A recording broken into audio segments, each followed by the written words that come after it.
let the world hear his voice. आप सबको जय मसीह की। सुबह के समय हम एक वचन अध्ययन करेंगे जो आयुब की पुस्तक 5वें अध्याय के 9वें वचन से है।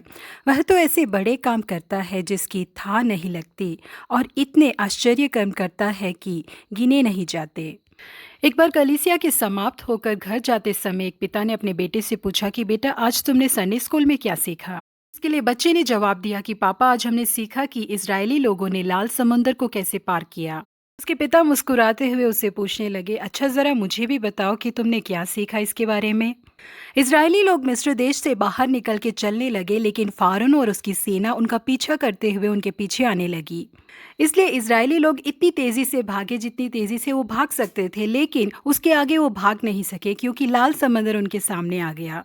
मिस्र की सेना इजरायली लोगों के काफी करीब आ गई थी। इस वजह से मूसा ने इजरायली विमानों को उनके ऊपर भेजा और उन्होंने उनके ऊपर गोलाबारी किया। जिस समय गोलाबारी हो रहा था उस समय समंदर के अंदर से बहुत सारी मधुमक्खियां निकली और उन्होंने एक बहुत बड़ा पुल बना दिया समंदर के ऊपर। फौरन इजरायली लोग उस पुल के ऊपर से चलकर उस समंदर को पार करके उधर पहुंच गए। और मूसा ने लोगों को आदेश दिया कि मिस्र की सेना को उसके ऊपर चढ़कर आने दो, तब तक इंतजार करो। जैसे ही वो लोग पुल के ऊपर चलने लगे तो मूसा ने अपने लोगों को आदेश दिया कि उस पुल को बम से उड़ा दो। और जैसे ही उन लोगों ने पुल को तोड़कर गिराया तो उसके साथ ही मिस्री लोग भी पानी में गिरकर डूब के मर गए करके बहुत ही उत्साहता के साथ इस कहानी को सुनाया। उसके पिता बिल्कुल चौंक गए और उससे पूछने लगे, क्या तुमने इस तरह की कहानी सीखी है अपने संडे स्कूल में। जिसके लिए छोटे बच्चे ने कहा कि नहीं नहीं पापा, उन्होंने मुझे ऐसे नहीं कहानी सुनाया था। अगर मैं असली कहानी आपको सुनाऊंगा तो आप विश्वास नहीं करेंगे, इसी वजह से मैंने कहानी को इस तरह से आपको सुनाया। अब ये परमेश्वर के लोगों, जो अद्भुत कार्य परमेश्वर ने इजरायली लोगों के लिए किया था उस पर मनुष्य विश्वास नहीं कर सकते। मनुष्य की सोच से परे है वो। इतने बड़े अद्भुत कार्यों को परमेश्वर ने किया था। परमेश्वर ने अपने लोगों के लिए जो अद्भुत कार्यों को किया था, यदि हम उसका विवरण ठीक से भी दे तो लोग उस पर विश्वास नहीं कर पाएंगे। जी हाँ, प्रिय परमेश्वर के लोगों, परमेश्वर आपके जीवन में भी ऐसे बड़े और अद्भुत कार्यों को करेंगे जिनके बारे में मनुष्य सोच भी नहीं सकते। इजरायली लोग जब जंगल के रास्ते चल रहे थे तो उनके पास पानी नहीं था पीने के लिए। तब परमेश्वर ने मूसा से कहा कि तो इस चट्टान पर अपनी लाठी को मार, उस चट्टान में से पानी बह निकलेगा।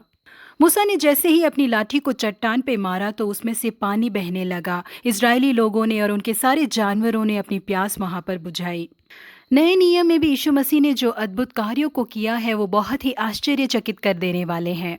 नाइन नाम के शहर में एक विधवा रहती थी जिसके जवान बेटे की मृत्यु हो गई थी। लोग उसके शव को दफनाने के लिए ले जा रहे थे। वहां पर यीशु मसीह आए और उसके शव को छुआ और उससे कहा कि नौजवान, मैं कहता हूँ कि उठ खड़ा हो जा। और वो मुर्दा उठ बैठा और बोलने लगा। जिन चीजों के बारे में मनुष्य सोच भी नहीं सकते, परमेश्वर उन कार्यों को कर दिखाते हैं।